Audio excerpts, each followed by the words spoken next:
Bonsoir. Après des années de conflit en Afghanistan, après l'opération en Libye, alors que nos soldats sont engagés au Mali et en Centrafrique, la France se retrouve une nouvelle fois en première ligne. Au sein d'une très large coalition internationale, nos avions bombardent depuis plusieurs semaines sur le territoire irakien les positions de l'organisation État islamique. Une guerre de plus donc. Mais l'action militaire est-elle forcément la meilleure des solutions? Et quel est sur le terrain le résultat de toutes ces opérations? Eh bien, pour répondre à ces questions, nos équipes de reportage sont retournées dans ces pays où depuis une quinzaine d'années, la communauté internationale a mené des opérations de très grande envergure. Si l'objectif affiché était d'améliorer la vie des populations, de ramener le calme et d'imposer par la force une forme de démocratie, le moins que l'on puisse dire, c'est qu'on est loin du compte. En Afghanistan, les troupes combattantes de la coalition occidentale doivent se retirer avant la fin de l'année. Un nouveau président a été élu, mais les problèmes demeurent colossaux. Drogue, corruption et les talibans qui sont aux portes de Kaboul. En Irak, malgré des centaines de milliers de victimes et des centaines de milliards de dollars dépensés, le pays n'a été ni pacifié ni reconstruit. Pour la majorité des habitants, la vie quotidienne est pire que sous Saddam Hussein. Les Irakiens ne disent pas merci aux Américains. Récit d'une décennie ratée. En Libye, 3 ans après la révolution et la mort du colonel Kadhafi, l'État n'existe plus. Il y a 2 parlements, 2 gouvernements. Les milices armées se partagent le pays. À Tripoli, elles affichent des sympathies islamistes. Et elles contrôlent aujourd'hui la majeure partie de la production de pétrole. La Centrafrique a connu ces derniers mois de violents affrontements entre chrétiens et musulmans. Grâce à l'engagement de la France, le pire a été évité, mais le calme n'est pas revenu. Et les militaires français, qui ne devaient rester qu'un temps limité, risquent de se trouver engagés dans un véritable bourbier. Malgré les bonnes intentions, on peut même se demander si dans certains cas, en essayant d'éteindre l'incendie, on n'a pas tout simplement jeté de l'huile sur le feu. Alors, avons-nous raison d'intervenir militairement? En avons-nous encore les moyens et surtout, pour quels résultats? Tout ça pour ça, voici le 48e numéro d'Un œil sur la planète. Ce qui est important, c'est de regarder la planète, de regarder bien.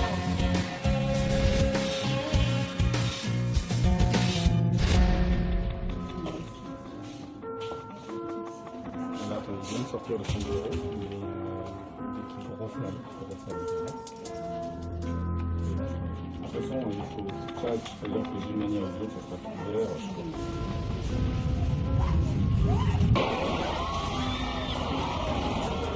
Dans la foulée des attentats du 11 septembre 2001 à New York et Washington, le président américain George Bush a déclaré la guerre au terrorisme. Un concept suffisamment flou pour viser très large. L'Amérique criait vengeance. Et la première cible des États-Unis, soutenue par une très vaste coalition internationale, dont la France, ce fut l'Afghanistan. Le pays qui hébergeait Oussama Ben Laden et plusieurs bases d'Al-Qaïda. Une victoire éclair, 5 semaines seulement pour renverser le régime des talibans. Mais il est beaucoup plus facile de démarrer une guerre que d'en sortir. Et 13 ans plus tard, ni la sécurité ni la stabilité politique de l'Afghanistan ne sont assurées. Alors, une guerre pour rien, c'est le premier de nos reportages. Il est signé Sylvain Le Petit et Miyukidrose Aramaki.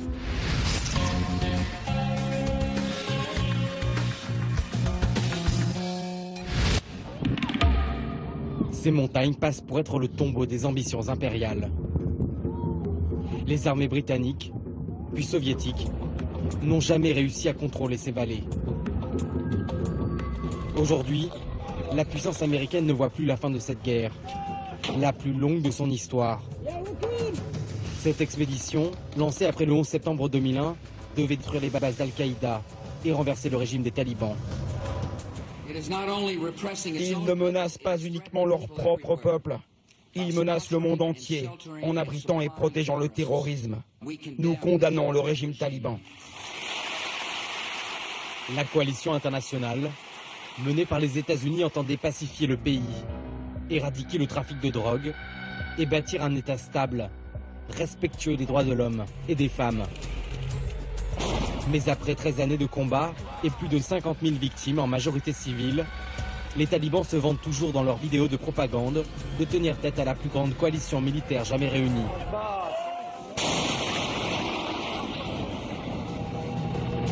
Les États-Unis et leurs alliés avaient prévu de se retirer à la fin de cette année. Mais peuvent-ils laisser les forces afghanes lutter seules face aux talibans? Et qu'adviendra-t-il de l'Afghanistan après le départ des Américains?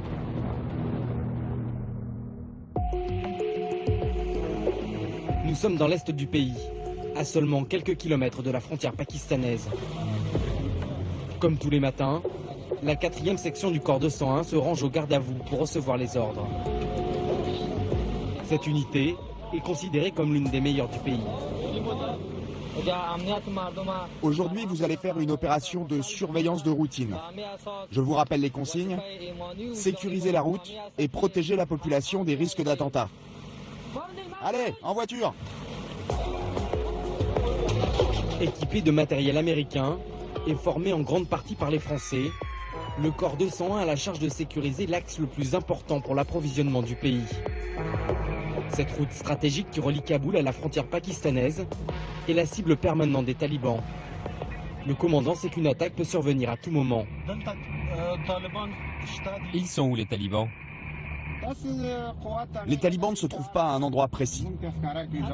Il n'y a pas de ligne de front, les insurgés sont partout autour de nous. Ils mènent des actions très rapides, nous tirent dessus et disparaissent aussitôt. Mais ils ne se montrent jamais physiquement. On ne les voit jamais. Face à une guérilla insaisissable, la coalition a levé une armée de 350 000 soldats et policiers afghans. Avec le retrait progressif des troupes internationales, ces forces se retrouvent de plus en plus seules pour assurer la sécurité du pays. Une mission fastidieuse de contre-insurrection. C'est bon, toi, tu peux y aller.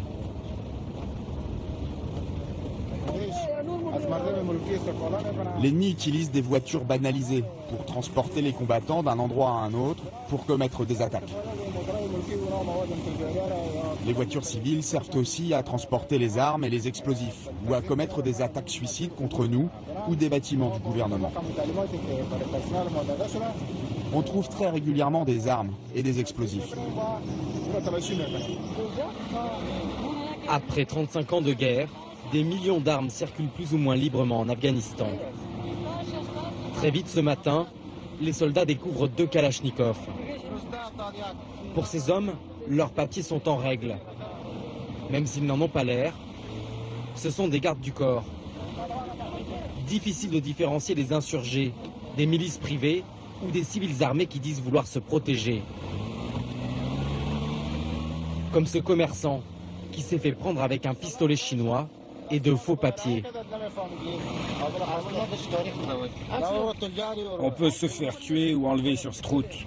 Il y a vraiment beaucoup de problèmes ici. Mais il n'est pas à toi. Si, c'est à moi. Mais c'est pas ta photo dessus. Non, c'est celle de mon frère. Quand ce sont des armes lourdes, type lance-roquettes, on les arrête, on leur passe les menottes et on les envoie en prison. Ils ne restent pas libres comme lui. Allez, dégage, on garde ton flingue. 30 hommes mobilisés pour quelques armes saisies en une matinée. Maigre bilan. Même conclusion en visionnant les vidéos filmées par les soldats de cette section ces 12 derniers mois. Le chef du groupe ennemi serait sur les hauteurs, dans les maisons. Mais on ne sait pas vraiment où. Toutes les opérations se ressemblent plus ou moins. D'abord, un déluge de feu. Sur un ennemi, toujours invisible. Impossible de vérifier la précision des tirs. Après plusieurs heures de feu nourri, les soldats finissent par descendre dans les vallées. Faites bien attention. Commence alors un long travail de fouille des maisons, à la recherche d'éventuels combattants ou caches d'armes. Sans beaucoup de succès. En un an, voici la seule image de talibans capturés fusil en main. C'est encore un enfant, lui. Il a quand même vidé 3 chargeurs sur nous. Dans ces villages, les anciens acceptent de parler aux soldats. Mais difficile de les convaincre de collaborer. Vous savez bien qu'on ne peut pas trahir. Dieu nous regarde. Oui, mais Dieu voit aussi tous ceux qui meurent. Il faut nous aider. Car dès que l'armée se retire, les talibans redeviennent maîtres de ces vallées. Pour lutter contre leur influence, les Occidentaux menaient de nombreuses opérations nocturnes. Il y a un an, après des semaines d'attente, nous avions pu filmer de nuit avec le corps 201. On va mener une opération dans les montagnes. Nous avons eu des informations sur des mouvements ennemis sur les hauteurs. Bon, est-ce que vous êtes prêts? Alors en voiture. Le départ des blindés, sur les chapeaux de roue, est certes impressionnant. Mais très vite, nous comprenons la supercherie. Les voitures se sont arrêtées à quelques centaines de mètres de la base, tout phare allumé. Oui, c'est là qu'on va faire l'opération. Les hommes ne possèdent aucun équipement de vision nocturne. C'est avec l'éclairage de notre caméra qu'ils installent un mortier.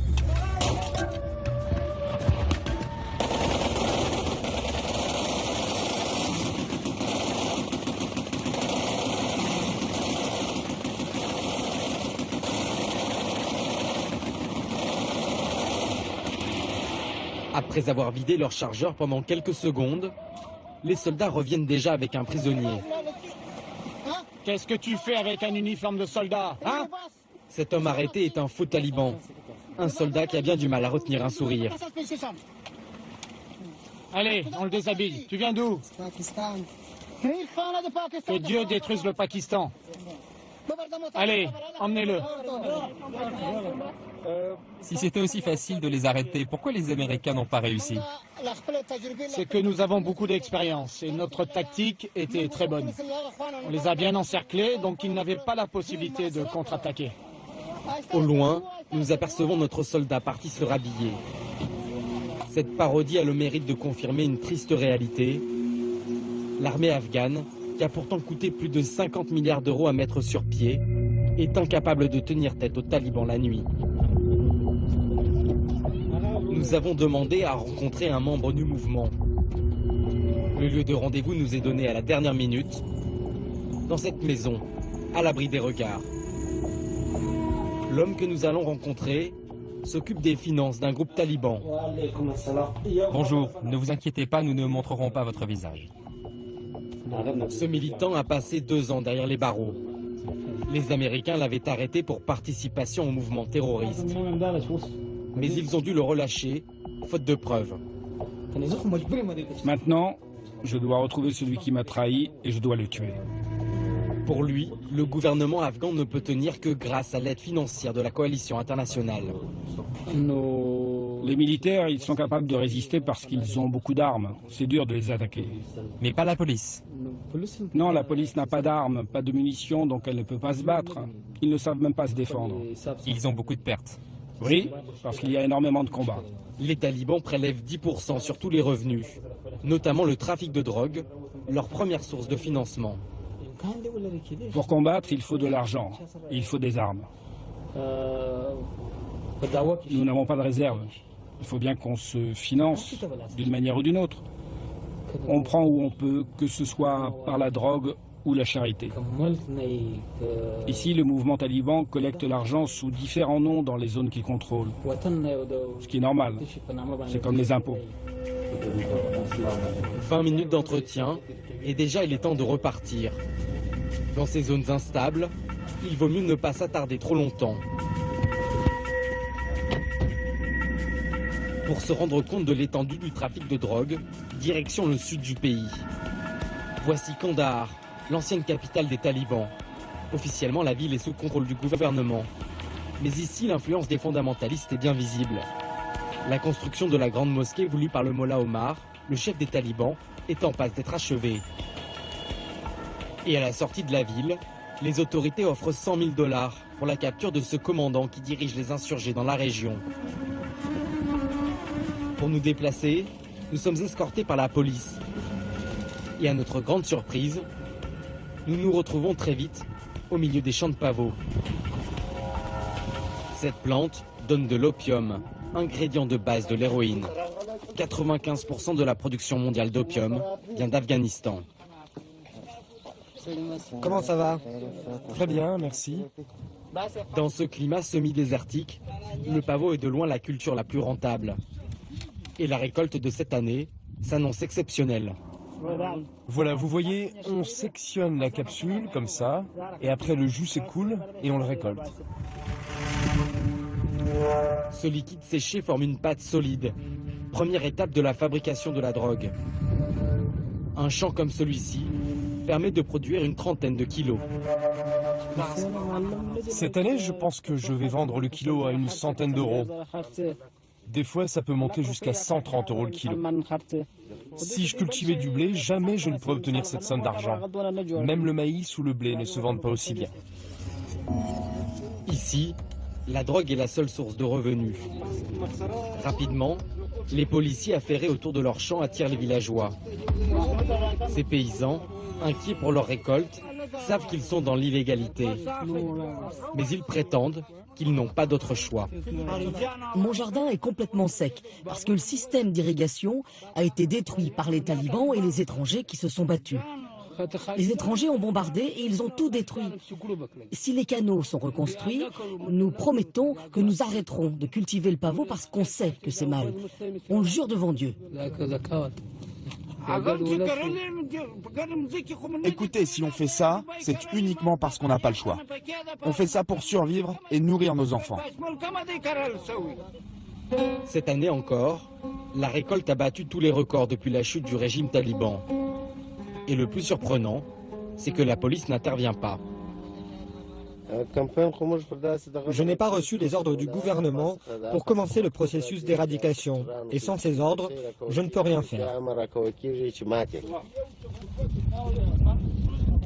Les policiers tiennent à nous montrer qu'il suffit de faucher les têtes. Rien de plus facile, et pourtant ces quelques coups de baïonnette seront les seules éradications cette saison dans ce district. Pourquoi ces policiers patrouillent-ils impuissants au milieu des champs de pavots? C'est au palais du gouverneur que nous allons obtenir un début de réponse. Le responsable de la province laisse entendre que talibans et trafiquants de drogue payent des fonctionnaires pour empêcher des campagnes d'éradication.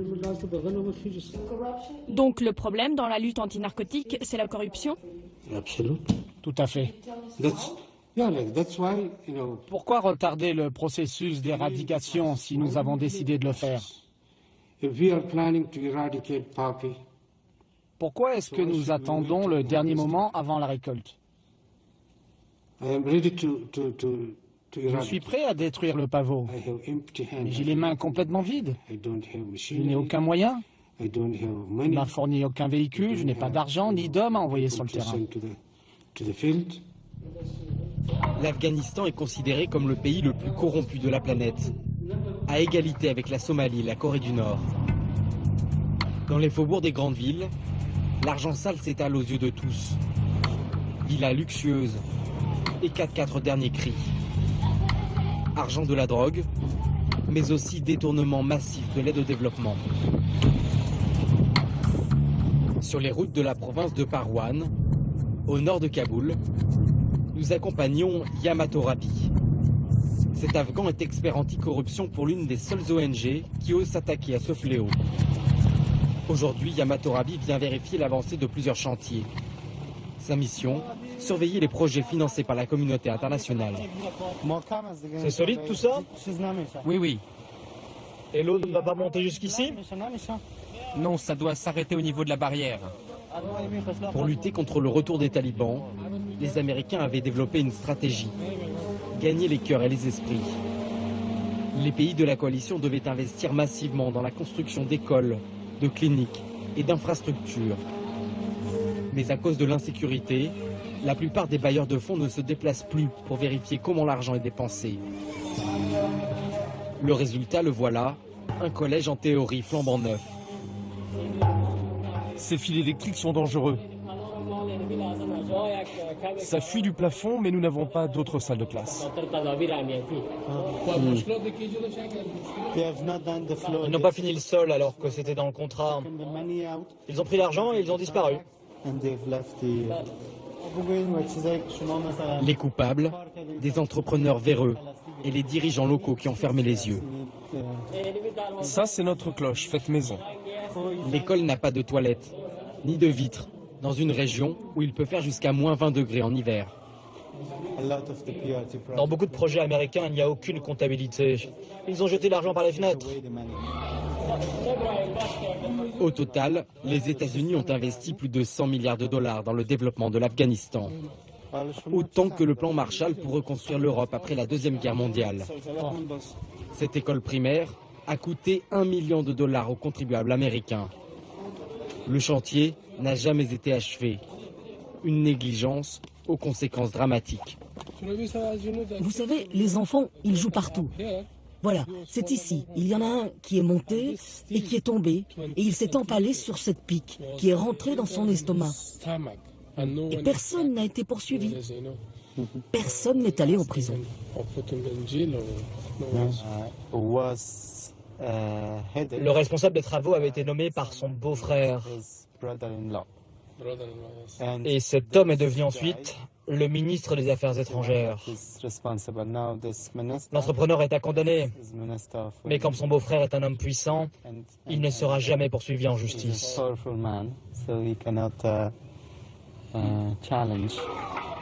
Il y aurait des milliers d'écoles comme celle-ci à travers le pays. Des scandales à répétition, loin, très loin de gagner les cœurs et les esprits. Comment tu t'appelles, toi? Et tu veux faire quoi? Policier. Et moi, je veux chasser ces infidèles d'Américains. Hein? Tu veux chasser les Américains? Mais ils sont en train de partir, tu n'as plus besoin de les haïr. Des mots d'enfants qui en disent long sur le ressentiment de la population. Et pourtant, les espoirs étaient immenses. Sous très haute sécurité, chaque scrutin démocratique a suscité un énorme élan populaire. En avril dernier, les Afghans se sont déplacés en masse pour voter à l'élection présidentielle. Les votants montraient leurs doigts tachés d'encre en signe de défi. Les talibans avaient en effet promis de couper les mains de tous ceux qui iraient voter. Mais là encore, les élites corrompues ont tout gâché. Fraude massive, désaccord sur le décompte des voix. Pendant 6 mois, les journalistes politiques attendent les résultats. Au final, ils assistent à un accord entre les deux candidats du second tour. D'un côté, Ashraf Ghani, un universitaire pro-américain, devient président. De l'autre, son concurrent, Abdullah Abdullah, devient chef de l'exécutif, du jamais vu dans une démocratie. Les journalistes n'ont pas été autorisés à filmer l'investiture, sans doute pour ne pas poser de questions aux nouveaux hommes forts du gouvernement. Les tristement célèbres Rachid Dostum, sanguinaire chef de milice, accusé de crimes de guerre, ou encore Abdul Rasoul Sayyaf, ancien djihadiste et ami personnel d'Oussama Ben Laden. Un gouvernement à 2 têtes, déclaré d'union nationale, qui selon cette présentatrice de télévision, ne convainc personne. Ils ont trahi la démocratie. Cet accord a été imposé à la population. Tout le monde est déçu et fatigué d'avoir attendu si longtemps pour ne même pas avoir de vainqueur officiel. Les questions qu'on se pose aujourd'hui, c'est est-ce que ces deux-là vont pouvoir s'entendre et poser un pansement sur les blessures du peuple? Mais surtout, est-ce que les gens retourneront voter la prochaine fois? Et celles qui peuvent se sentir le plus trahies, ce sont les femmes afghanes. Pendant une douzaine d'années, journalistes, avocates, humanitaires ont senti souffler un vent de liberté. Mais aujourd'hui, avec le retrait de la communauté internationale, cette fenêtre est en train de se refermer. Au cœur de la capitale, des mollahs se permettent à nouveau de tenir des prêches dignes des talibans. Pour eux, la loi islamique doit être appliquée dans sa version la plus obscurantiste, en particulier à l'encontre des femmes.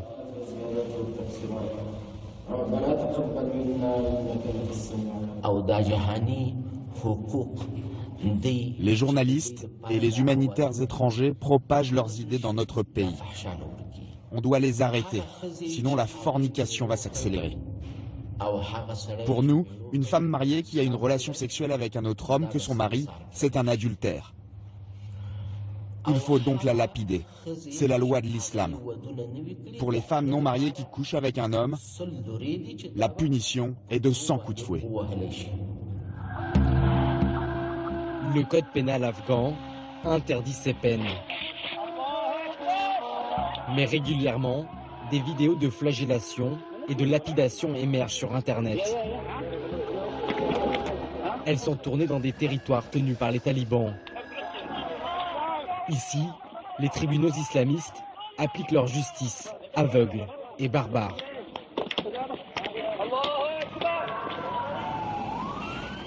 Depuis plusieurs années, la pression des intégristes a bloqué la plupart des lois pour protéger les femmes. À Kaboul, l'adultère reste passible d'une peine de 15 ans de prison. Plus de 600 femmes sont ainsi enfermées, souvent sur simple dénonciation. Celles qui tentent d'échapper à cette justice misogyne ou à la vengeance de leur famille se retrouvent dans ce genre de foyer à Kaboul. Des lieux tenus secrets qui ne peuvent exister que grâce à l'aide internationale. Pour leur sécurité, nous ne pouvons pas montrer les visages de la vingtaine de pensionnaires. Veuillez lire la leçon. L'honnêteté est ce qu'il y a de plus important au monde et c'est un principe que chaque être humain doit respecter. La plupart d'entre elles ne sont jamais allées à l'école et ne savent ni lire ni écrire. Dans ces foyers, elles apprennent aussi un métier pour le jour où elles pourront éventuellement sortir. Est-ce que je dois couper tout ça? Cette jeune femme de 21 ans est là depuis 3 ans. Son crime, son frère l'a surprise au téléphone avec un garçon. Un jour, mon frère m'a dit qu'il ne voulait plus que je vive et qu'il voulait me tuer. J'ai dû m'enfuir de la maison car je savais qu'il allait le faire. Ma famille dit que je peux revenir, mais je ne veux pas quitter le foyer. Je sais que si je rentre chez moi, ils vont me tuer.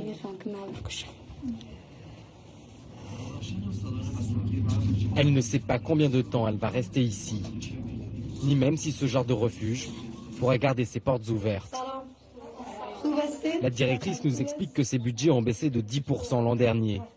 La crainte du retrait des troupes étrangères pousserait les bailleurs de fonds à suspendre leur financement. Dans ce pays, les femmes sont beaucoup plus victimes de violences que n'importe où ailleurs.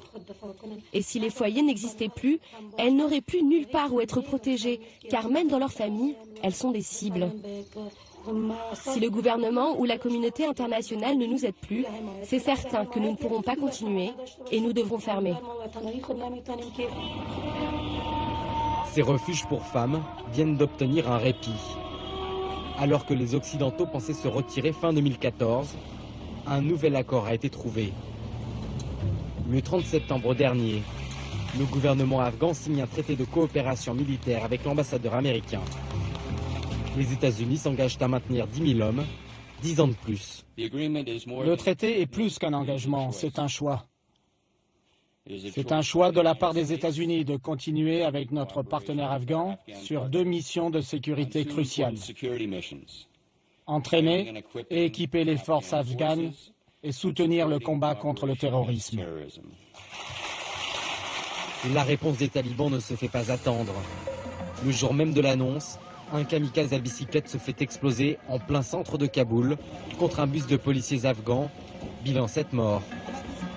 Depuis le début de l'année, 4380 soldats et policiers afghans ont ainsi perdu la vie. Un chiffre en augmentation de 20% par rapport à l'an dernier. Lors de notre rencontre avec le responsable taliban, nous lui avions demandé ce qu'il pensait de ce traité. Le mouvement taliban veut le retrait total des infidèles.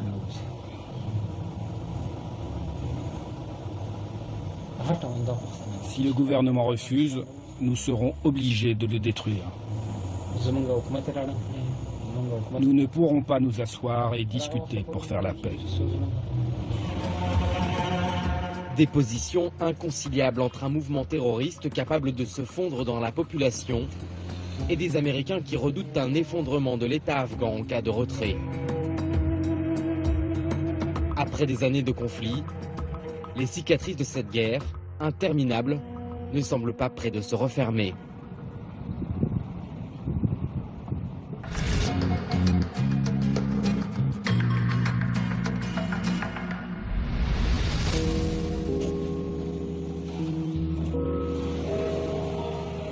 Loin de l'Afghanistan, le couloir d'un hôpital militaire en banlieue parisienne. C'est ici, à Percy, que des dizaines de soldats, hommes et femmes, sont admis chaque année. Blessures de guerre, accidents, souffrances psychologiques.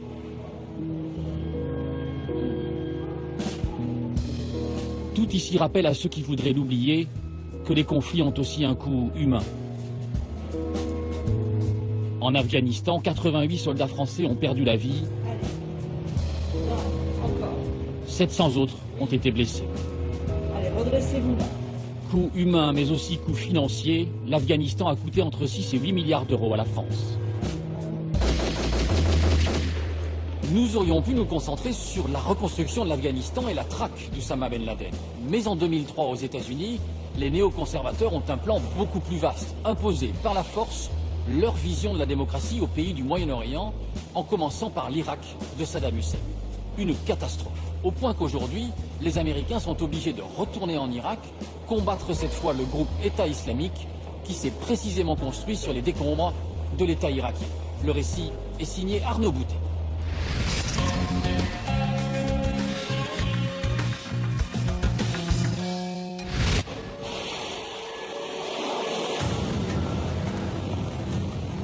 Depuis un peu plus d'une heure, la capitale irakienne subit une série de bombardements.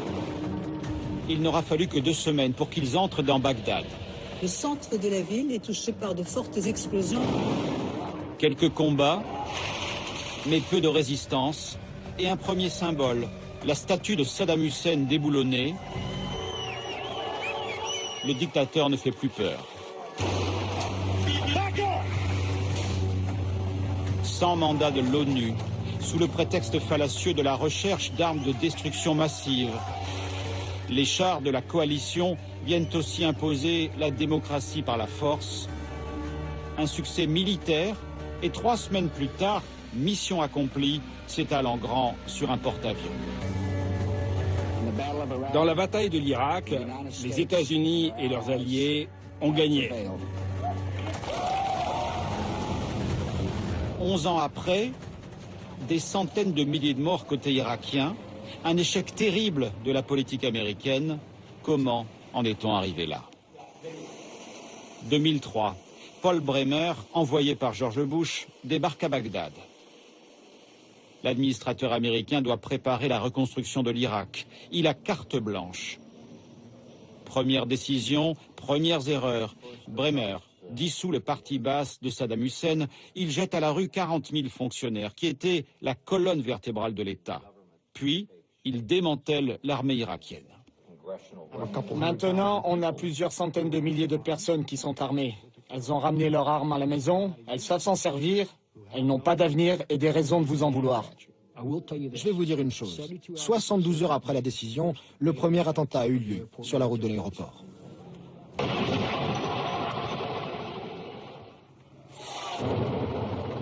Les attentats contre la présence américaine se poursuivent. Ils sont souvent l'œuvre de sunnites écartés par les Américains dans l'Irak, post-Saddam.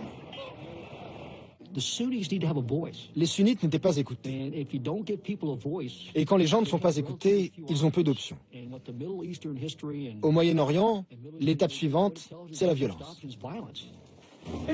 Il faut que les Américains et leurs alliés quittent l'Irak immédiatement. Bagdad, siège de l'ONU, août 2003.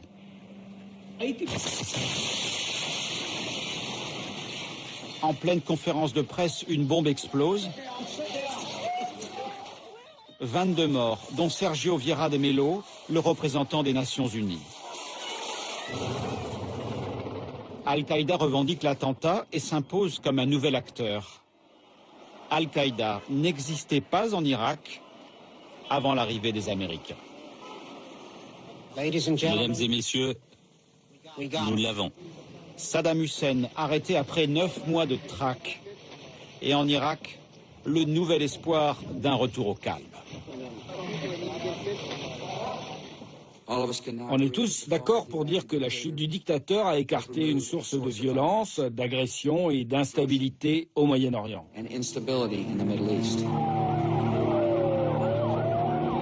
Mais la situation ne s'améliore pas.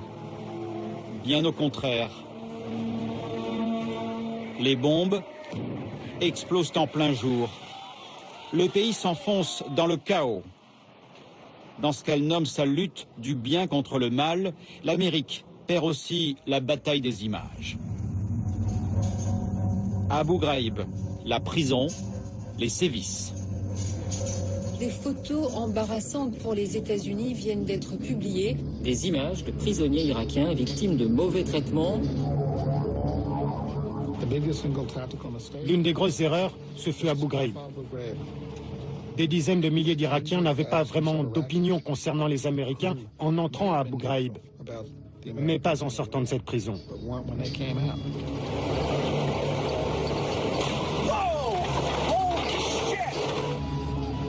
Quatre Américains sont tués et démembrés à Falloujah en 2004. Riposte contre ce fief sunnite. Une victoire clé, mais après des mois de combat, parfois au mépris des lois de la guerre. Ce salaud fait semblant d'être mort. Non, il respire. Il fait semblant, ce salaud. Plus maintenant. En 2006, la mosquée chiite de Samara est détruite par des extrémistes sunnites. L'Irak se déchire maintenant entre ces communautés. L'occupant demeure impuissant. Ils rendent l'Irak ingouvernable et chaotique. Et ils prédisent que les Américains ne vont plus rien contrôler du tout. On ne protégeait pas la population. Les Irakiens ne pouvaient pas le faire. Alors qu'ont-ils fait? Ils ont tué des gens.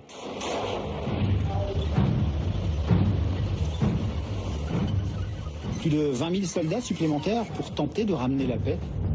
En 2007, c'est le tournant de la guerre. Après 4 années d'échecs, la nouvelle stratégie consiste à déployer les renforts et à occuper le terrain. En quelques mois, on sécurise.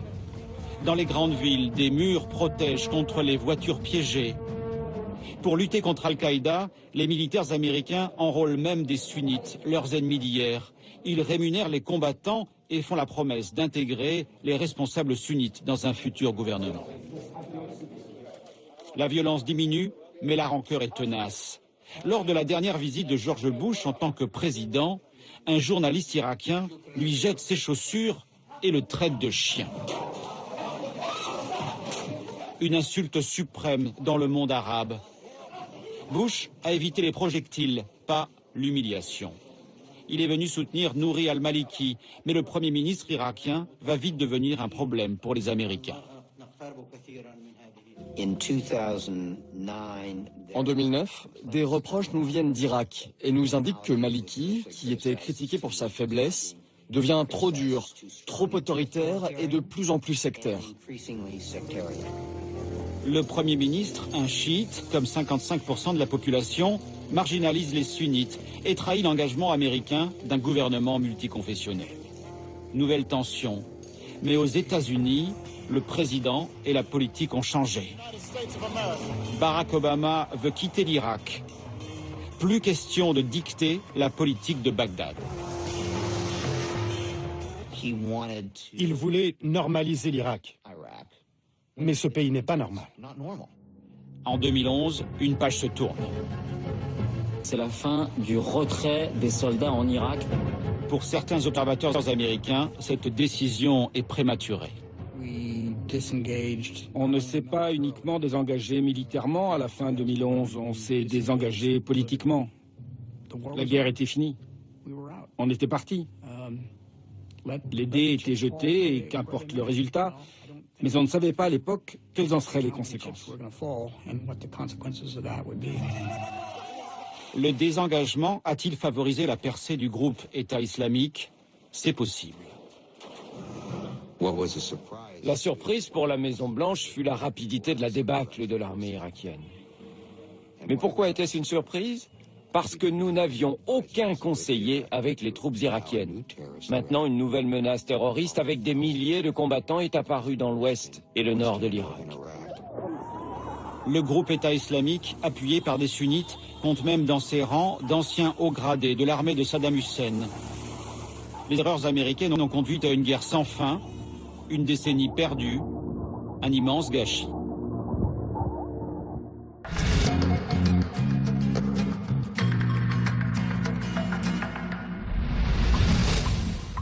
Afghanistan, Irak. Après ces échecs, une nouvelle coalition internationale contre le terrorisme peut-elle cette fois fonctionner? Ce ne sera pas suffisant, répond Pierre Conessa, ancien haut fonctionnaire. Pour lui, on ne peut pas gagner cette guerre contre le terrorisme islamiste sans s'attaquer à ses racines. Ce terrorisme est parfaitement identifié, c'est le salafisme djihadiste. Alors je ne vous fais pas la déclinaison théologique de la chose, mais en gros c'est la matrice saoudienne. Or on est dans cette situation extraordinaire aujourd'hui où on combat les symptômes au lieu de combattre le cœur de la maladie. On va même défendre le cœur de la maladie. Vous pouvez vous poser la question de savoir pourquoi on va attaquer l'État islamique qui décapite, qui coupe la main des voleurs, qui opprime les femmes et qui empêche les autres religions, pour aller défendre l'Arabie Saoudite qui décapite, qui coupe les mains des voleurs, qui opprime les femmes et qui n'interdit pas. C'est le deux poids deux mesures. Oui, c'est le deux poids deux mesures. Hein. Donc c'est illusoire de penser qu'on peut gagner militairement contre le terrorisme? Je pense que la technique terroriste par nature est une guerre asymétrique, c'est-à-dire que le terroriste reculera tant qu'il lui apparaîtra qu'il est inutile de se battre frontalement contre une force étrangère ou contre une force régulière, si vous voulez, et reviendra, c'est ce qui se passe au Mali, dès que le dispositif change. Donc on ne peut pas dire, sauf à régler politiquement la question, que le terrorisme s'arrêtera. Donc on ne peut pas gérer une question terroriste par les moyens militaires, non. On est dans des situations où la réaction immédiate qui se fait sans analyse politique fait que de toute façon la guerre est gagnée, mais politiquement elle est perdue. C'est irresponsable? Ah, complètement irresponsable, bien sûr. Bien sûr, c'est complètement irresponsable. On est à côté de la plaque. À mon avis, on est totalement à côté de la plaque. Totalement. Mais est-ce qu'on n'apprend pas des leçons du passé quand, par exemple, dans l'intervention irakienne actuelle, on met dans la coalition internationale des pays de la région on devrait... Des avions du Qatar, des avions des Émirats Arabes Unis, qu'est-ce que ça vous... Moi, je trouverais très très bien, si vous voulez, d'abord qu'on ait mis un certain nombre de conditionnalités politiques avant d'aller envoyer des troupes. Par exemple, de demander aux Saoudiens d'établir la liberté religieuse. Je sais que c'est un peu fou comme proposition, mais enfin, après tout, pourquoi pas. Ou éventuellement d'autoriser les femmes à conduire, ou éventuellement d'arrêter la décapitation, ou éventuellement de signer la Convention internationale contre la torture. Enfin, je vous mets un certain nombre de choses sur la table. Ce sont des alliances douteuses, vous dites. C'est-à-dire qu'il n'y a aucune conditionnalité politique. Encore une fois, on défend le monstre, on défend le docteur Frankenstein pour essayer de détruire le monstre qu'il a créé. Je dirais, est-ce notre travail? Je n'en suis pas sûr. Et donc, sur le système, moi, il y a 450 ou 500 avions de combat dans les pays du Conseil de coopération du Golfe. Ils avaient tous les moyens de faire ce qu'ils ont voulu faire. Mais est-ce que vous pensez qu'au-delà de cette campagne aérienne, les Saoudiens, qui sont les maîtres du camp sunnite, vont envoyer des troupes pour défendre le régime chiite de Bagdad? Moi, je pense que non. Donc, on est dans une situation où, politiquement, il n'y a eu aucune analyse des conditions de la crise. Et donc, on est intervenu en se disant, bon, on est solidaire des extrémistes sunnites contre les extrémistes chiites puisqu'on a exclu l'Iran. On n'a rien à faire là-dedans, c'est une guerre de religion.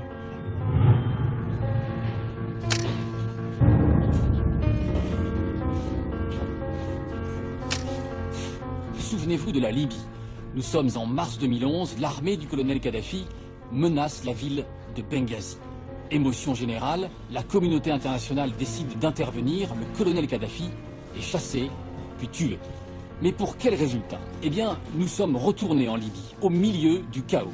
C'est un document exceptionnel. Il est signé Emmanuel Ostian et Arnaud Mouillefoy.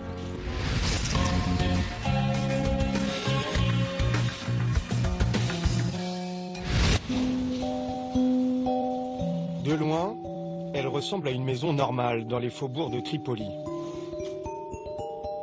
Mais en se rapprochant, on voit qu'elle a été détruite.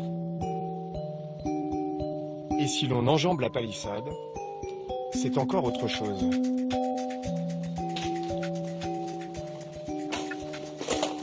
Voici feu l'ambassade de France en Libye. Désertée par les diplomates l'an dernier et plastiquée par des inconnus il y a quelques mois.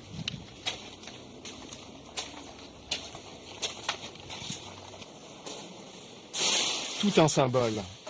La représentation officielle de la France, qui a été le fer de lance de la lutte contre Kadhafi, est aujourd'hui une ruine, abandonnée. Pourtant, il y a 3 ans, la France avait fière allure dans ce pays. Le 3e à se soulever dans ce qu'on a appelé le printemps arabe. En Libye, une population civile pacifique qui ne réclame rien d'autre que le droit de choisir elle-même son destin, se trouve en danger de mort. Nous avons le devoir de répondre à son appel angoissé. Sur les conseils de l'intellectuel Bernard-Henri Lévy, qui croit sentir souffler le vent de la démocratie, le président français soutient la révolution. Il est accueilli en visite d'État par Nicolas Sarkozy.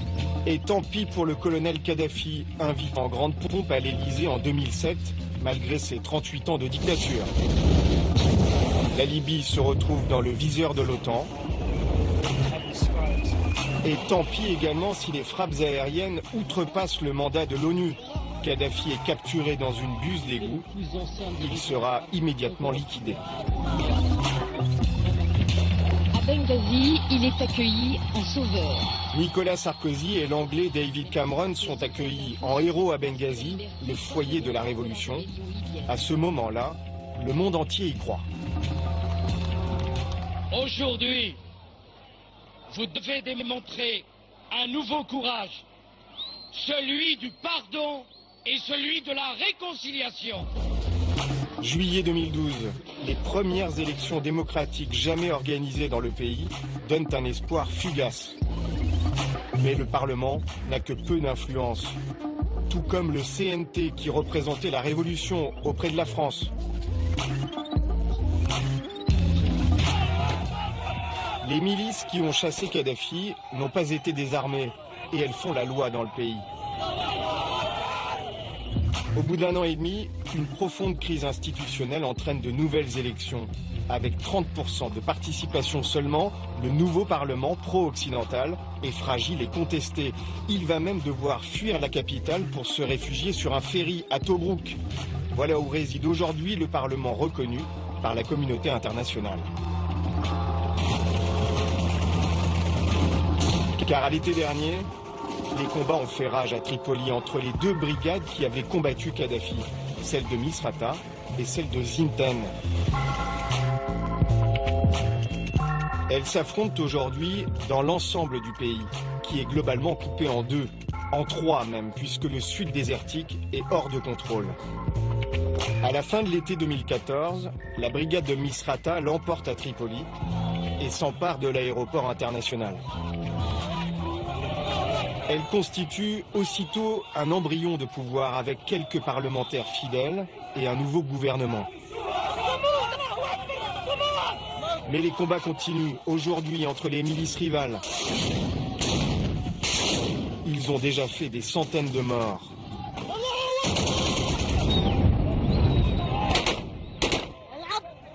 Et Benghazi, symbole de la révolution, est devenue une ville fantôme tenue par Ansar al-Sharia, des islamistes radicaux alliés à la brigade de Misrata. Pro-occidentaux d'un côté, islamistes de l'autre, la réalité est plus complexe. Une certitude, peu d'étrangers osent aujourd'hui se rendre en Libye à cause de l'insécurité. À Tripoli, le quartier des affaires et des ambassades est entièrement déserté. Il y a tellement de meurtres de journalistes ou d'activistes, tellement de kidnappings, que l'ONG Human Rights Watch parle de crimes contre l'humanité. Mais les nouveaux maîtres de la capitale aimeraient donner une autre image à l'Occident. C'est cet homme qui est en charge de la presse internationale, Jamal Zoubia. Il n'a pas trop de travail puisque nous sommes les 2 seuls journalistes occidentaux en ville. L'homme est patelin, il n'hésite pas à parler aux femmes et à pousser la chansonnette.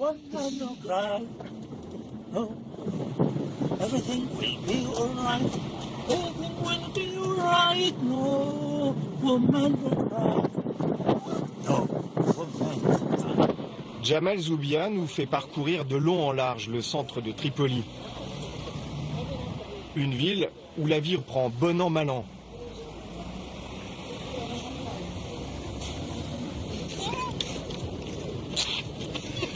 Le souk est peu fréquenté, mais il a rouvert.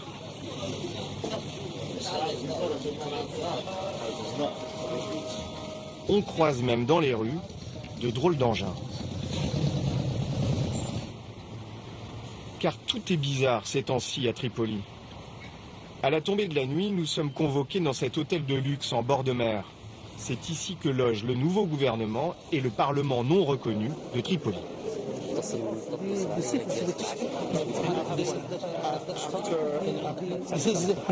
Ça, c'est le ministre de la Religion et de la Culture islamique. Le ministre de la Communication. Et voici nos députés femmes, avec un autre parlementaire. Cet hôtel appartient au gouvernement. Un des gouvernements. Non, le vrai gouvernement. Le gouvernement de Tripoli, de la capitale. Le gouvernement de salut national. Un gouvernement qui représente surtout les intérêts de la brigade de Misrata et de ses alliés. Cet homme en treillis est le chef militaire de Misrata. Il rentre à l'instant du front. Nos combattants de la liberté se soutiennent entre eux. Les combats seront finis dans quelques jours. À quelques dizaines de kilomètres, on nous emmène à la rencontre de quelques-uns de ces combattants qui se reposent entre deux combats. L'ambiance est surréaliste. Mohamed et ses amis fument, écoutent de la musique occidentale. Pas grand-chose à voir avec l'image d'islamistes plaqués sur les combattants de Misrata. Ces jeunes ont fait partie des premiers insurgés soutenus alors par la France contre Kadhafi. Et aujourd'hui, ils ne comprennent pas que la France ne les soutienne plus. Au début de la Révolution, on a apprécié la position de la France. On a aimé le peuple français. On aurait aimé que la France nous aide à reconstruire la Libye, qu'elle nous aide à mettre en place les institutions de l'État, les entreprises, qu'elle intervienne dans tous les domaines, qu'elle participe à la reconstruction de la Libye. Maintenant, la situation a changé. La France soutient les ennemis de la Révolution. Ils vont même exhiber devant nous l'interdit absolu en Libye, de l'alcool. Un message clair à l'adresse de l'Occident. Les extrémistes, ce n'est pas nous. D'ailleurs, ils écoutent du Stromae.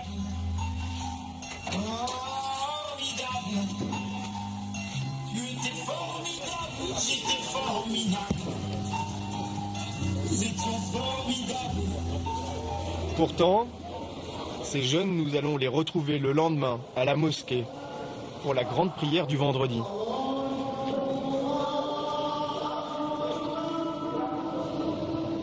Au sein de la société, les traditionalistes ont le vent en poupe. Kadhafi encourageait déjà la religion, mais sur le statut des femmes, il était plus modéré.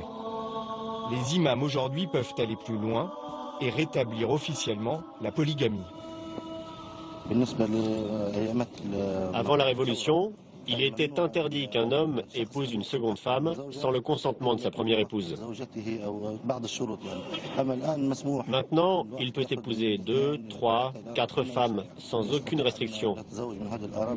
Les veuves qui ont perdu leur mari pendant la guerre peuvent se marier, que ce soit en deuxième épouse ou avec un célibataire. Au contraire, sous Kadhafi, la femme n'avait pas tous ses droits. C'est l'islam qui a donné aux femmes tous leurs droits.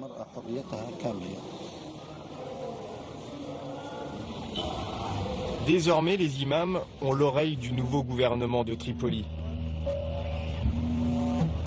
lequel est allié dans son combat aux salafistes d'Ansar al-Sharia.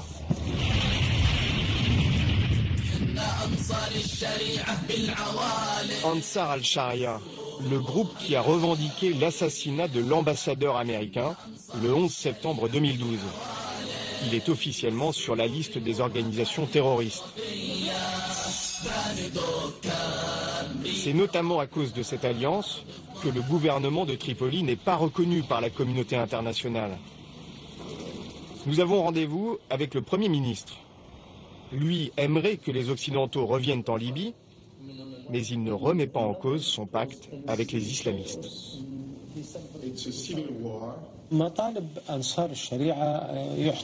Les revendications d'Ansar al-Sharia sont simples. Il suffit juste de les écouter. Les droits de l'homme et l'islam modéré font partie de leur programme.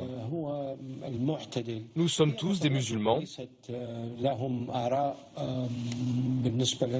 donc nous ne sommes pas en contradiction avec Ansar al-Sharia. Ansar al-Sharia voit en nous un bon partenaire. Donc certains d'entre eux nous ont tendu la main. Pour nous prouver que la sécurité est revenue à Tripoli, le gouvernement organise un immense convoi de police, toutes sirènes hurlantes. Ces policiers n'ont rien de spécial à faire, ils veulent juste montrer devant notre caméra que la ville est tenue.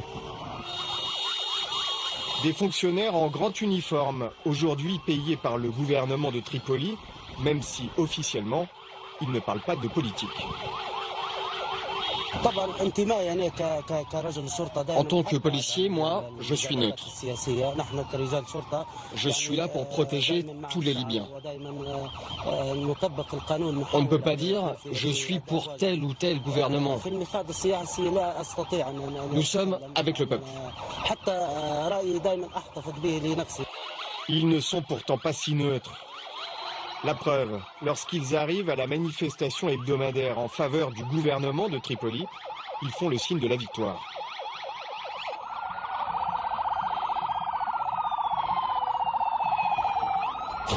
Car il y a toujours une guerre de légitimité.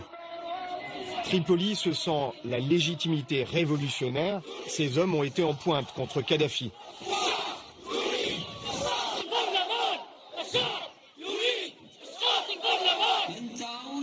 À Tobrouk, la légitimité du dernier vote. Tobrouk contre Tripoli.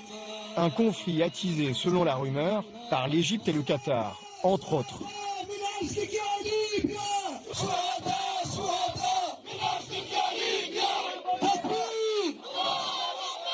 Bref, une guerre à distance entre puissances régionales.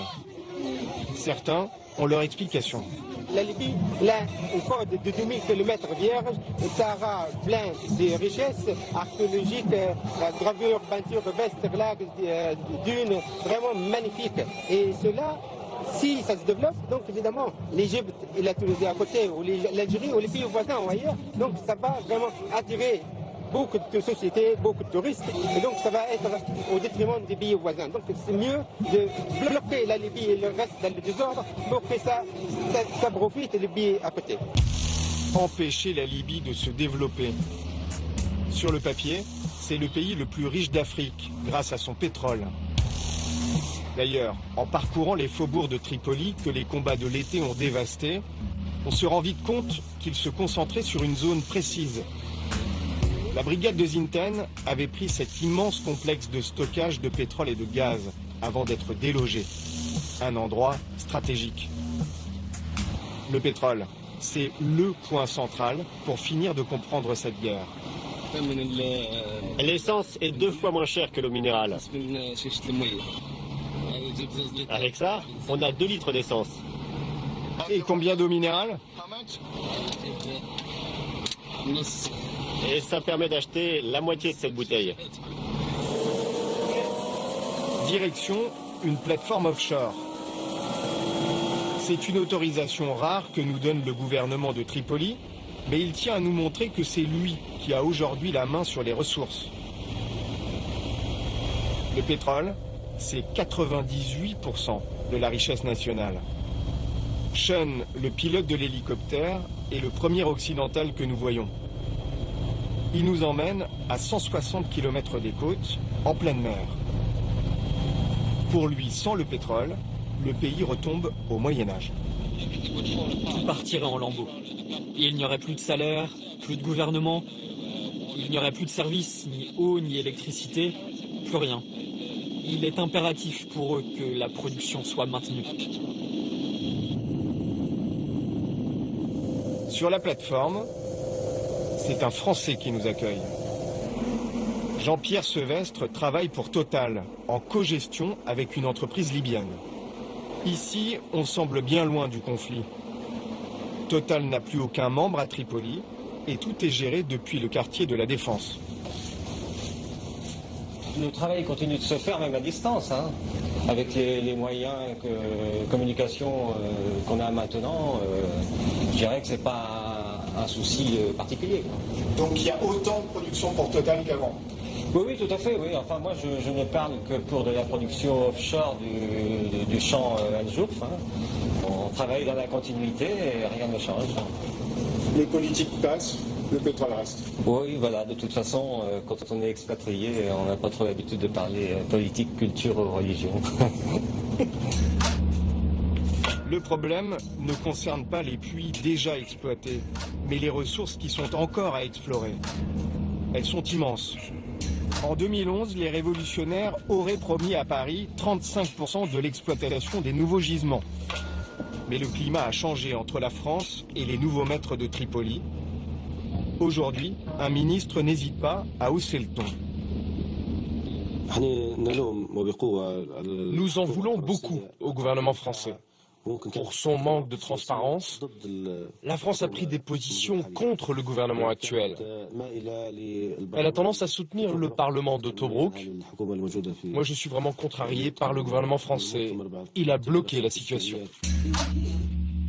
La menace est à peine voilée. La France risque d'être privée de sa part du gâteau si elle ne change pas d'attitude. Les seuls représentants internationaux qui viennent encore en Libye sont les diplomates de l'ONU. Ce soir-là, le journal télévisé de la chaîne publique s'ouvre par une visite surprise.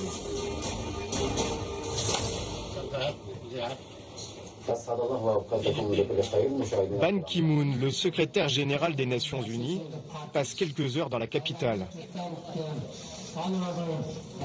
Il appelle une nouvelle fois à une solution politique, mais le chaos demeure. Début novembre, la Cour suprême libyenne a invalidé les dernières élections et réclame un nouveau scrutin. Mais comment organiser des élections tant que les combats continuent dans le pays?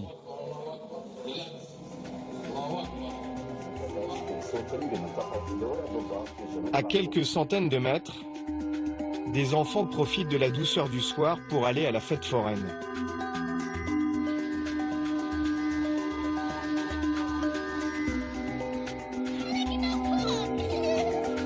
Ils s'amusent de voir des étrangers à Tripoli. Il y a 3 ans, ils avaient entendu parler de Nicolas Sarkozy et de la France. Ils pensaient voir arriver des Occidentaux par milliers. Mais aujourd'hui, il y en a beaucoup moins dans le pays qu'au temps de la dictature de Kadhafi.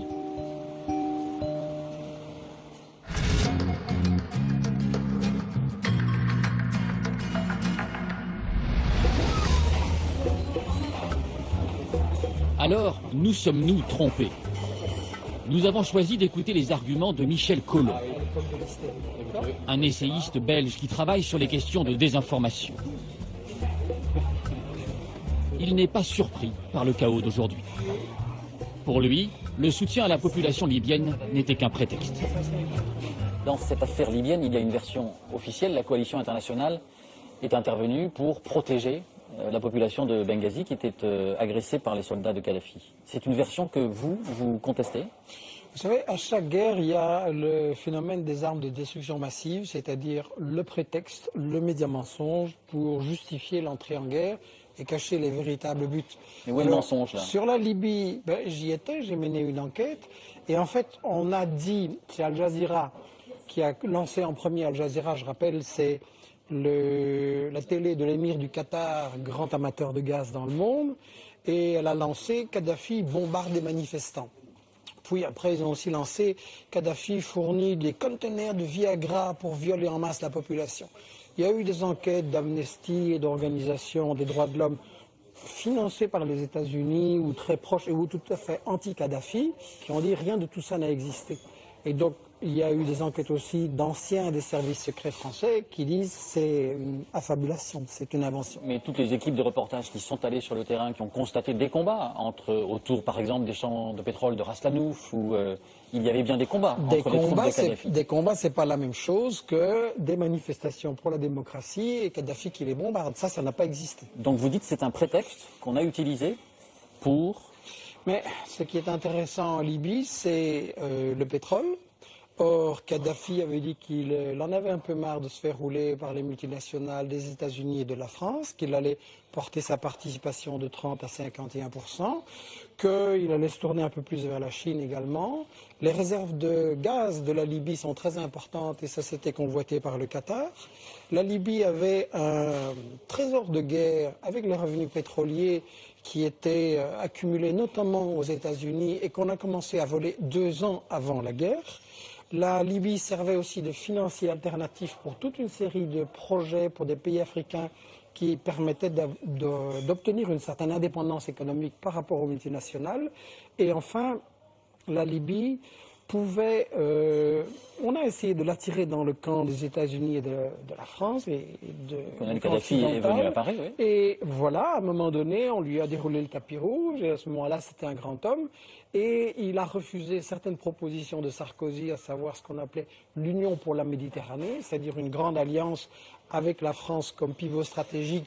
Et au début, ils ont discuté, Kadhafi et Sarko. Et puis, à un moment donné, Sarkozy a dit oui, mais il faudrait qu'Israël soit aussi dans le coup. Et là, Kadhafi a bloqué et il a signé son arrêt de mort. Donc, pour toutes ces raisons, Kadhafi était l'homme à abattre bien avant les manifestations. Ça, je voudrais insister.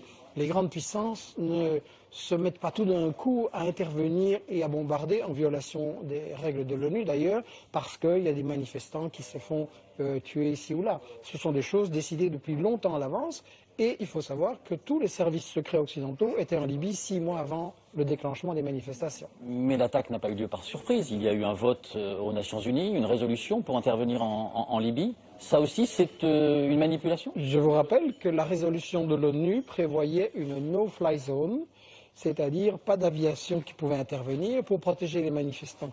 La résolution a été complètement violée, elle interdisait l'intervention au sol, elle interdisait de fournir des armes à un camp et elle ne permet évidemment pas de renverser un gouvernement et d'assassiner un président. Une no-fly zone, c'est pas du tout ça. Donc il y a une violation, comme d'habitude, je dirais, de toutes les règles de l'ONU et du droit international. Mais donc vous dites qu'il y avait une véritable coopération entre tous les États qui avaient des intérêts économiques ou politiques contre Kadhafi à intervenir directement dans ce conflit. Coopération avec des nuances. Les plus en pointe étaient la France, la Grande-Bretagne, les États-Unis. Et quand vous lisez la presse en Allemagne ou en Italie, ou quand vous trouvez les confidences des services secrets italiens ou allemands, vous remarquez qu'ils disent pique-pendre sur l'intervention française et ils disent que c'est uniquement pour les intérêts économiques français. Donc c'est à la fois une guerre contre Kadhafi, à la fois une guerre contre l'unité des pays arabes et des pays africains, dont Kadhafi était un grand partisan. C'est à la fois une guerre aussi contre certaines puissances en Europe qui avaient des contrats avec Kadhafi, je pense à l'Allemagne et à l'Italie, pour en mettre d'autres à la place. Finalement, c'est une guerre pour les contrats. Est-ce que ce qui se passe pour la Libye est pour vous une sorte de règle d'or de tous les conflits? Il y a toujours des raisons autres qu'humanitaires pour intervenir dans un pays? Est-ce qu'on peut généraliser? Absolument. Écoutez, quand vous constatez qu'on est intervenu depuis 20 ans, soi-disant pour aider les populations en Irak, en Afghanistan, en Yougoslavie, en Libye, en Syrie, et je pourrais continuer la liste, et que partout, la situation des populations est beaucoup plus grave qu'avant. Je veux dire, c'est une catastrophe dans tous les pays où on est allé, soi-disant apporter le bien-être. On ne peut pas faire mal son travail et avoir pour autant des objectifs nobles, c'est ça que vous nous dites? Si vous croyez que les États-Unis font la guerre, et la France, pour la démocratie, je me demande pourquoi on soutient les pays dictatures dans le monde. Si vous me dites que c'est pour arrêter des terroristes, je me demande pourquoi on les a financés. Si vous me dites que c'est pour empêcher des armes de destruction massive, je voudrais savoir pourquoi les États-Unis et la France les filent à tous leurs petits amis et pourquoi les États-Unis sont la puissance qui a le plus utilisé les armes nucléaires, biologiques et chimiques. Donc, désolé, on nous cache quelque chose là-dedans et ce n'est pas une théorie du complot, c'est tout simplement que ces intérêts sont tellement immoraux qu'on est forcément obligé de cacher l'opinion. Écoutez, si le président des États-Unis ou de la France vient au JT à 20h et dit on va faire la guerre pour le fric, il y a du pétrole, il y a du gaz, il y a du minerai, ça nous intéresse, il n'aura pas de soutien. Donc il est obligé de raconter des histoires pour endormir les gens.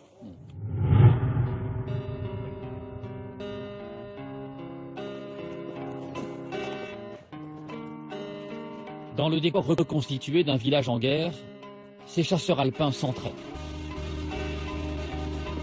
Là, je vous annonce que attention, il y a du danger dans la zone. Nous sommes au camp militaire de la Courtine, dans la Creuse. Contact avant, volume en groupe. Dans quelques semaines, ils seront déployés à des milliers de kilomètres de là, en Centrafrique. Contact à droite, contact à droite. L'armée française sur tous les fronts. La Libye il y a 3 ans, le Mali il y a bientôt 2 ans. La France a dû intervenir en catastrophe pour stopper l'avancée de groupes islamistes radicaux vers Bamako, la capitale.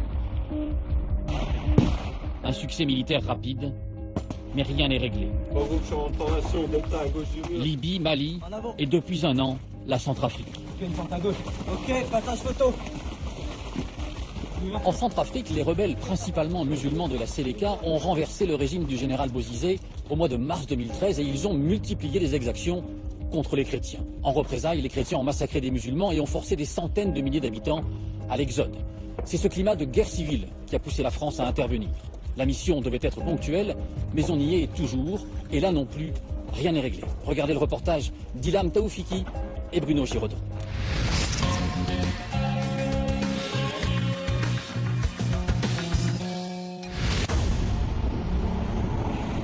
À Bangui, une patrouille de la force Sangaris, aux aguets. Dans la capitale centrafricaine en ce mois d'octobre, le danger peut venir de toutes parts.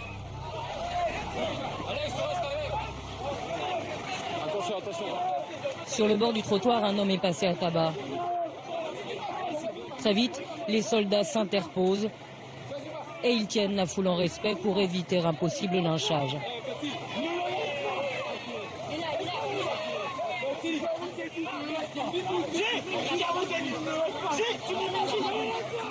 Il s'avère que l'homme n'est qu'un ivrogne, mais les Français ne laissent rien passer.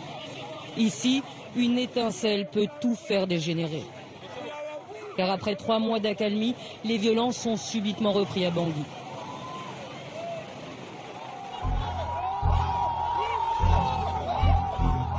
Début octobre, des scènes que l'on croyait oubliées. Des groupes armés, des foules agitées, des barricades et des morts. Une vingtaine et plus de 200 blessés.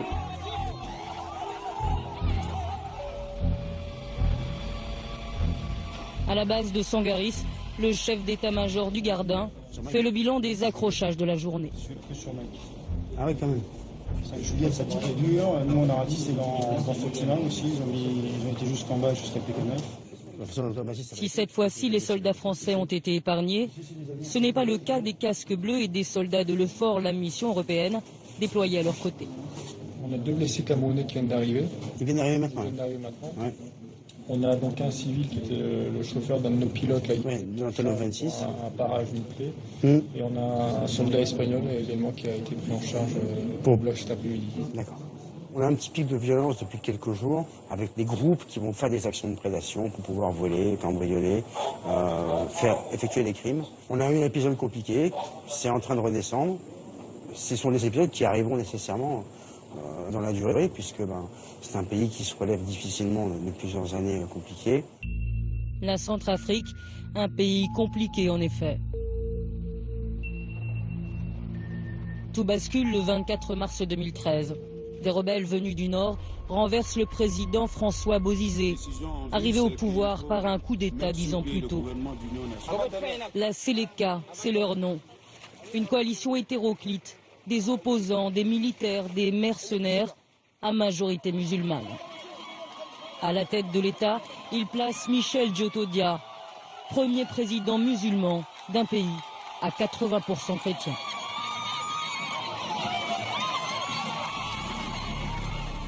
Pendant 11 mois, les Sélékas sèment la terreur en Centrafrique. Pillages généralisés, villages incendiés, massacres. La majorité chrétienne paie le plus lourd tribut. 400 000 personnes se réfugient dans la brousse ou comme ici à Bossangoa, au pied de l'église. Quant au nombre de morts, aucun bilan précis n'a pu être établi.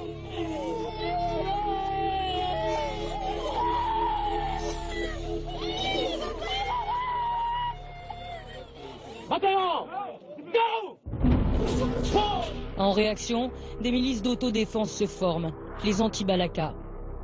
Des civils et à leur tête des militaires fidèles au président déchu. Leur cible, les Séléka, mais aussi les musulmans accusés d'avoir collaboré avec les rebelles. Tous les musulmans, on va les découper par marche et puis... Pour empêcher des massacres de masse, Paris décide d'intervenir avec l'aval de l'ONU. Le 5 décembre 2013, l'opération Sangaris est lancée. 1600 militaires français sont déployés aux côtés de 6000 soldats africains.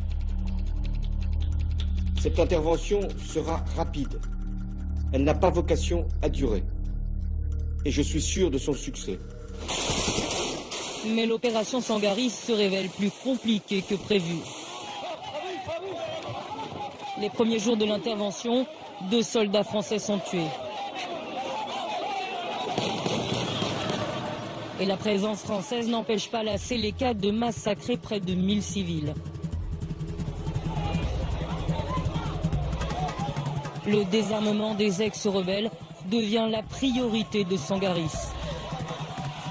Les anciens hommes forts de Centrafrique se voient délestés de leurs armes en public. On est en train de voler, on est en train de piller les musulmans. Ragaillardi, les anti-Balaka soutenus par la population chrétienne en profitent. C'est l'heure des pillages. Des maisons de musulmans et des mosquées sont détruites. Pourquoi? Parce qu'il y a les musulmans. Des lynchages aussi ont lieu, et parfois sous les yeux des soldats français. Cette vidéo exclusive en atteste. Attention, ces images violentes peuvent choquer. Le 9 décembre, les soldats de Sangaris viennent de désarmer un ex-Séléka. Dans le quartier, la foule est déchaînée. Elle crie vengeance. Pour échapper au lynchage, l'homme s'est réfugié sous ce blindé français. Mais les soldats de Sangaris n'interviennent pas.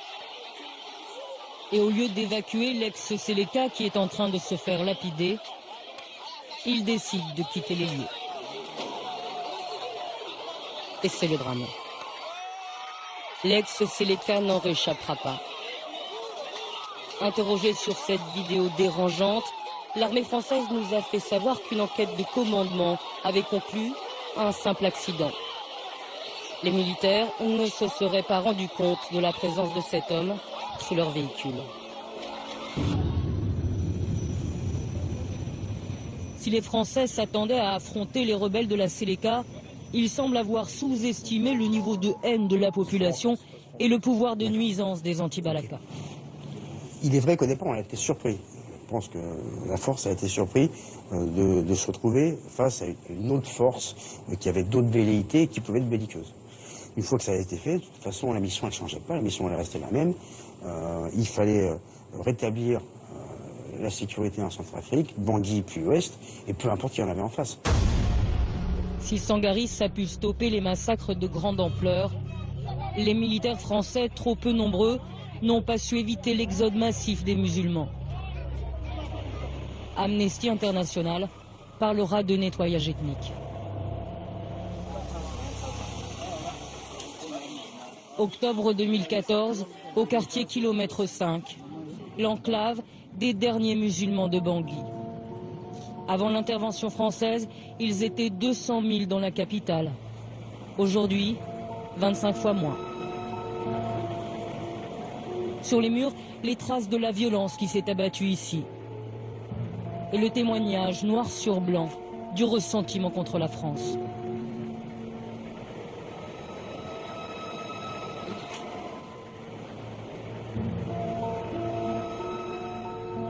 Des mots durs sur les murs, des mots durs dans la bouche de certains habitants. On a peur des Sangaris. C'est les Sangaris qui ont soutenu les anti-Balaka pour nous neutraliser. Les anti-Balaka, ils ont brûlé les mosquées, tué beaucoup de musulmans devant les Sangaris. Donc on a très marre des Français. Une défiance telle que pendant longtemps Sangaris n'a pu patrouiller qu'à la lisière du quartier. La sécurité du PK5 désormais incombe au casque bleu rwandais. Mais leur présence n'empêche pas les attaques d'anti-Balaka. Ces décombres, c'est la frontière que ces musulmans ne peuvent franchir sous peine d'être massacrés. Leur quartier est devenu une prison à ciel ouvert. Le danger est omniprésent. Les gens viennent de cette direction-là pour attaquer le quartier à chaque moment. Et parfois, ils viennent de l'autre côté. Parfois, ils viennent de l'autre côté. Ils traversent, ça, c'est la ils traversent de l'autre côté pour venir ici. Ces hommes ont monté des groupes d'autodéfense.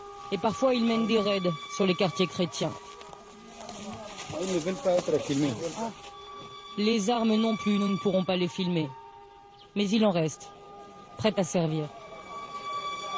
À la mosquée du quartier ce vendredi, l'imam plaide pourtant pour la réconciliation, malgré les horreurs subies.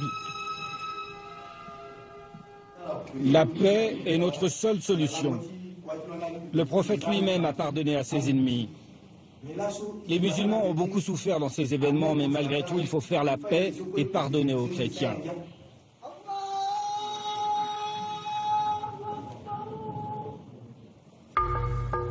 La réconciliation avec les civils chrétiens peut-être. Avec les anti-Balaka, rien n'est moins sûr. Depuis l'intervention française, ils ont essaimé en factions incontrôlables. À la sortie de Bangui, ils dressent des barrages comme celui-ci. Ces hommes ne veulent pas être filmés. Nous sommes obligés d'être discrets. Ici, le racket est lucratif. Le passage d'une moto, 2 €. Pour un camion, c'est 150. Les anti-Balaka tiennent le haut du pavé dans tout l'ouest du pays.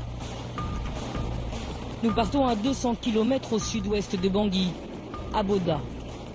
Une ville symbole, a priori pacifiée, après 9 mois de présence des troupes françaises.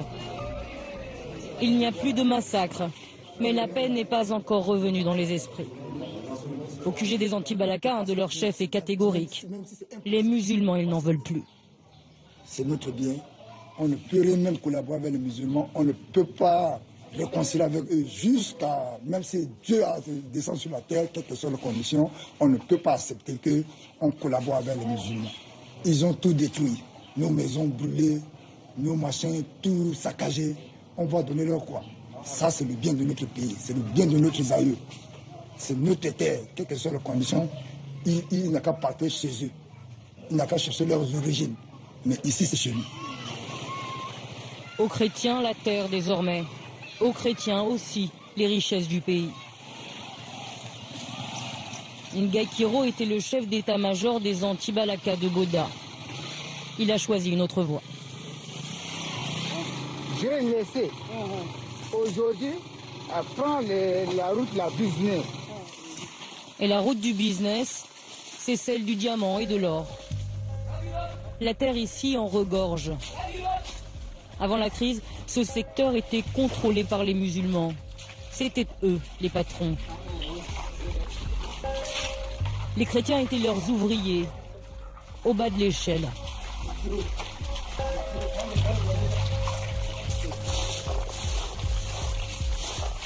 C'est là où on se retrouve le diamant d'or dedans. Le diamant d'or ici. Voilà. Avant, ce sont les musulmans, c'est eux qui détiennent le monopole, tout, c'est eux qui ont de l'argent, c'est eux qui nous donnent de l'argent. Nous sommes comme leurs esclaves. Ils travaillent dur comme ça. Vous pouvez les diamants et donner aux musulmans, ils sont dans leur belle voiture, et tout. Nous sommes là, on souffre. Vous voyez-vous maintenant? C'est nous maintenant. C'est nous qui en bénéficions maintenant. Désormais, ces richesses sont aux mains des chrétiens. Alors dans leur quartier, forcément, l'ambiance est à la fête.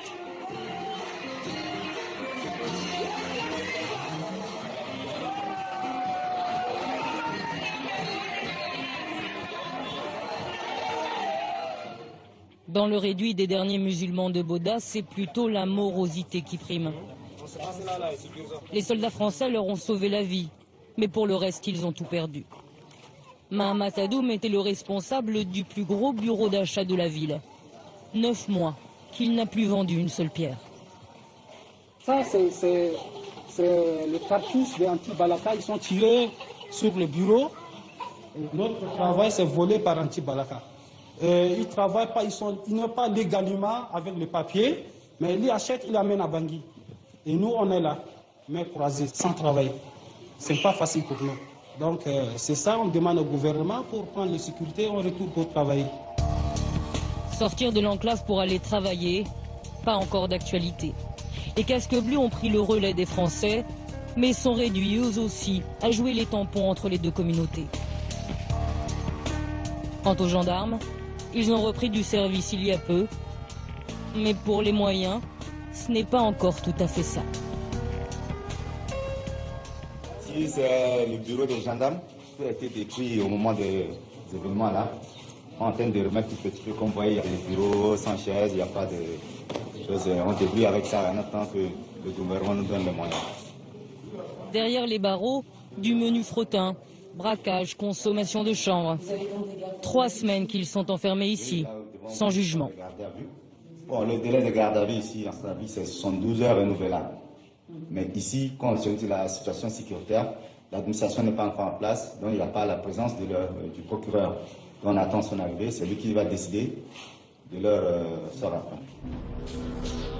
Un procureur que les prévenus risquent d'attendre encore un certain temps. Comme le reste, la justice ici tourne au ralenti. Retour à Bangui, au tribunal de grande instance. Sidonie est la secrétaire du procureur. Sur son bureau dénudé, pas un ordinateur, pas un téléphone, tout a été pillé. En revanche, les dossiers, eux, s'entassent toujours un peu plus. C'est des dossiers assez fausses, on n'a pas encore repris effectivement le travail. Le dossier demain, on commencera à les traiter lorsque le travail va bien reprendre. Mais le retour à la normale se fait attendre. Dans les couloirs, les employés se font rares. Un fonctionnaire sur 5 est venu travailler ce jour-là. Les archives abandonnées sur une étagère n'ont pas été consultées depuis longtemps. En Centrafrique, la Cour pénale internationale a ouvert une enquête pour crimes de guerre et crimes contre l'humanité. Et pourtant, la salle d'audience est étrangement vide. Ça fait 2 semaines qu'il n'y a pas eu d'audience ici. Mais quand il y a des détonations d'armes, qui peut résister? Dès qu'on écoute ça, on entend ça, tout le monde cherche à rentrer à la maison et ça casse le rythme du travail. On travaille dans la peur. Travailler la peur au ventre, mais aussi le ventre creux. J'ai faim. Regarde un vendeur de yaourt.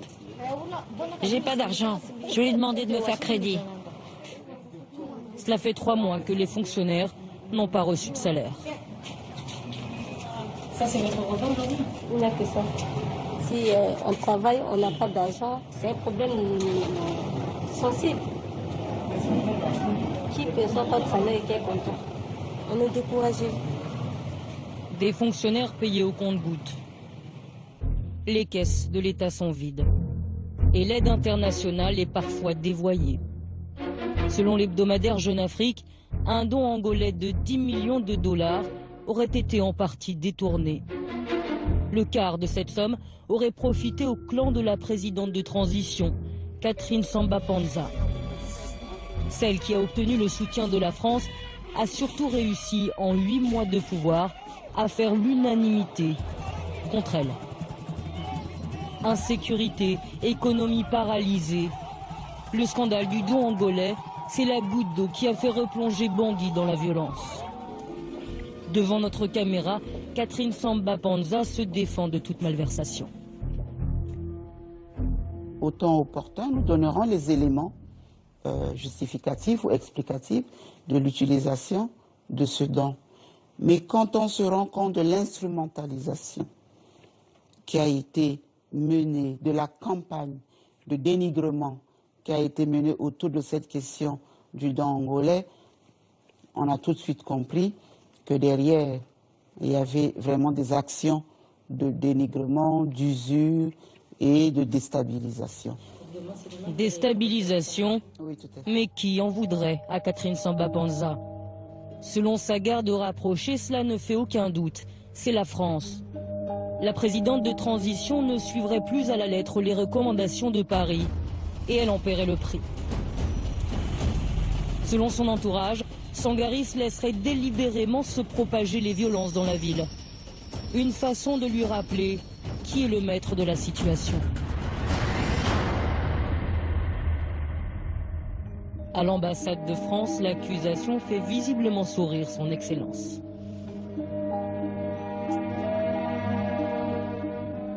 La France mise en cause, elle l'est régulièrement.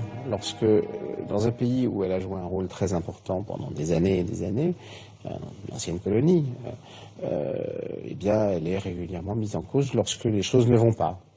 Voilà. Donc, je peux vous dire, moi, que la France n'est pas derrière les tentatives de déstabilisation de la transition. Une chose est sûre, l'ambassadeur de France suit de très près les affaires de l'État centrafricain. Il rencontre la présidente 3 fois par semaine en moyenne. Comment allez-vous? Ça va? Non, très bien. D'ailleurs, à Bangui, on l'appelle le vice-président. Les gens ont beaucoup d'humour. Les gens ont beaucoup d'humour. Non, non, je ne suis pas vice-président. Je suis l'ambassadeur de France et chacun dans son rôle. La France reste très investie dans la transition politique. Elle reste aussi impliquée jusqu'au cou militairement. Pour désengager ses soldats de Centrafrique, Paris compte sur le déploiement définitif des 12 000 casques bleus prévus en avril prochain. Mais pour passer le relais à l'ONU, il faudra encore que la situation sécuritaire soit un tant soit peu stabilisée. Allez, 42 en avant. Or, rien n'est gagné. De fait, le pays est coupé en deux. Les Séléka regroupés au nord-est menacent de faire sécession.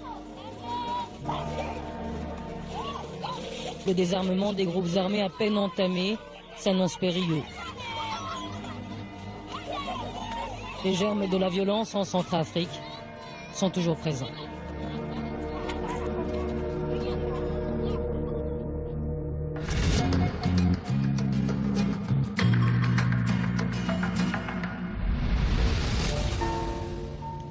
Centrafrique, Mali et aujourd'hui une campagne aérienne en Irak. L'armée française s'engage de plus en plus, mais pour quel résultat? Nous avons livré ensemble de magnifiques batailles. Nous avons rendez-vous au ministère de la Défense, dans le bureau de Georges Clémenceau, un bureau reconstitué à l'endroit même où celui qui était alors président du Conseil et ministre de la Guerre mena la France à la victoire en 1918. La France, écrivait le Tigre, sera toujours soldat de l'idéal. C'est l'actuel ministre de la Défense qui nous reçoit. Jean-Yves Le Drian balaye les critiques, assume l'interventionnisme de la France et plaide que faire la guerre, c'est avant tout assurer notre sécurité. Les opérations militaires de ces 20 dernières années dans la lutte contre le terrorisme au Moyen-Orient, en Afrique, à court terme, elles ont pu être des succès.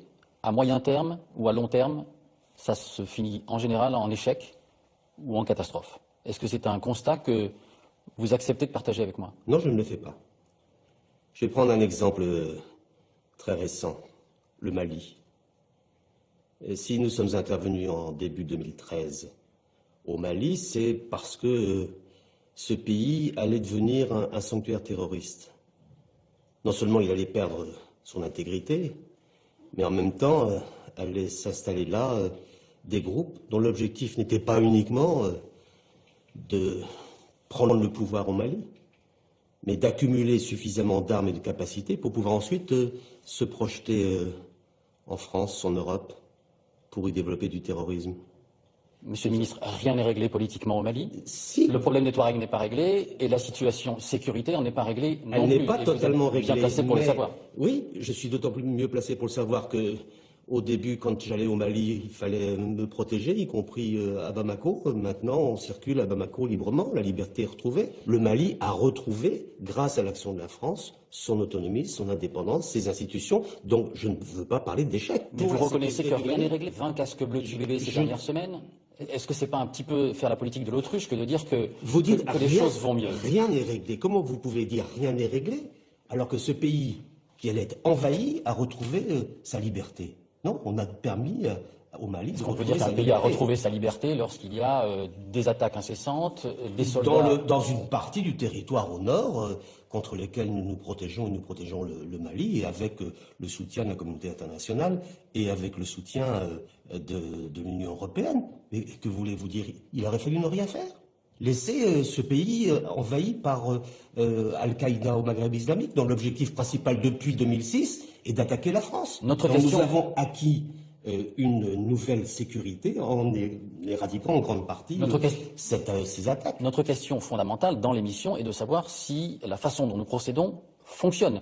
La Libye, juste au nord du Mali, oui. Intervention occidentale par avion, soutien des rebelles, on dégage le colonel Kadhafi. Aujourd'hui, des milliers d'armes en circulation, elles se retournent contre nous au Mali. C'est la raison pour laquelle nous avons constitué... C'est ubuesque.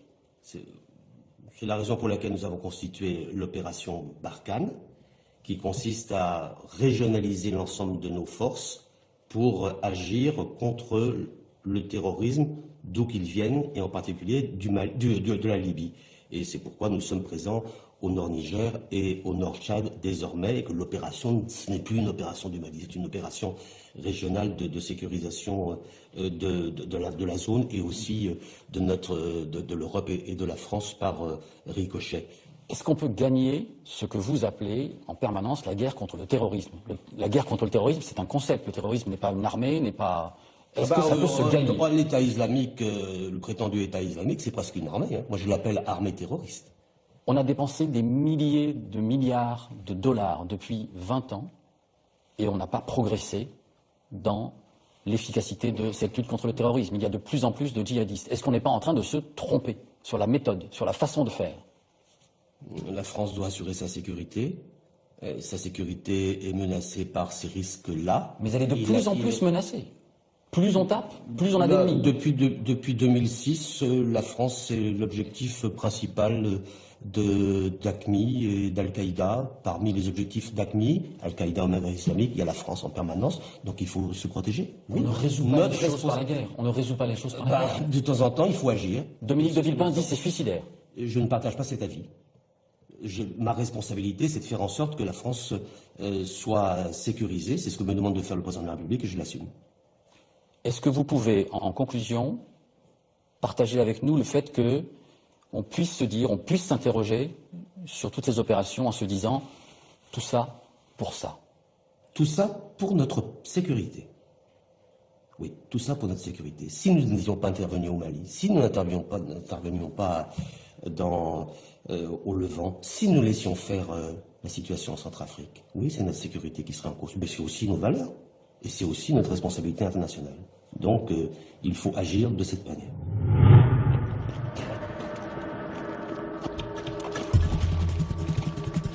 Lorsque le président américain George Bush a lancé en 2001 sa guerre contre le terrorisme, il n'y avait qu'un seul foyer de tension islamiste dans le monde. Il y en a 15 aujourd'hui. N'est-il pas temps de dresser un bilan de cette décennie d'interventions militaires occidentales dans le monde musulman? La solution militaire est-elle la bonne? Albert Einstein disait qu'un problème qui n'a pas de solution est un problème qui a été mal posé.